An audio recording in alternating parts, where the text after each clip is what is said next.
Empires rise and empires fall, but your family's legacy will live on. You will use military might, political savvy, and commercial cunning to expand the reach of the Serenissima Republic.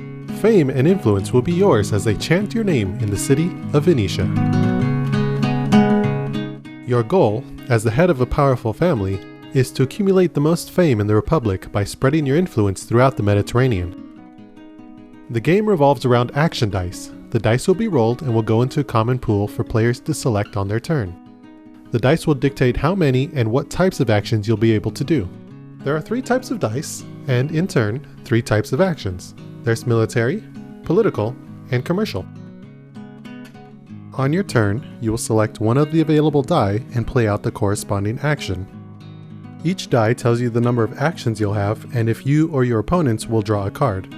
This commercial die allows you 4 actions and each of your opponents will draw an action card. Each action allows you to place 1 influence cube and all actions originate from Venetia.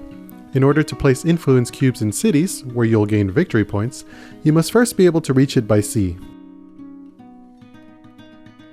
Because the commercial die was chosen, influence cubes must be placed in different cities.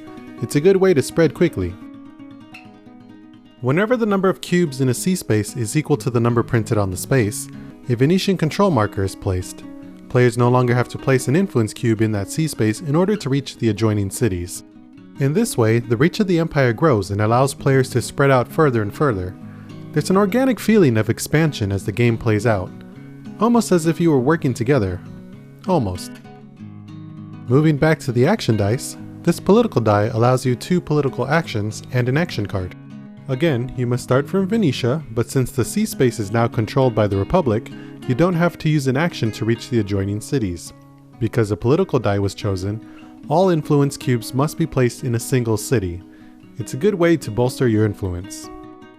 If the number of influence cubes ever equals the number printed on a city, the player with the majority places a podesta, which will earn even more points.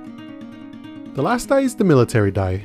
When taking military actions to influence a city, you draw military tokens, showing you how many influence cubes to place.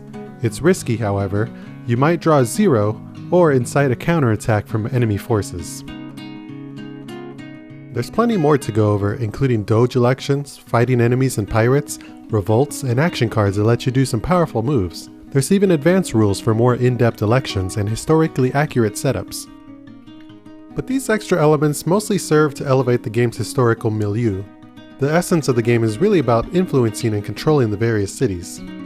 It feels as if the historical trappings are meant to appeal to players who already have some connection or appreciation to the time period. And that's fine, but for an uncultured American like myself, it just doesn't connect. That said, the core of the game is solid. Jockeying for position can be tense, and there is a true sense of satisfaction as you watch your influence spread across the gorgeous map. But without any affinity to the subject matter, it's just not exciting. If you do happen to be a fan of the Italian history, then this game is tailor-made for you. Otherwise, consider it a pleasant but unexpired experience.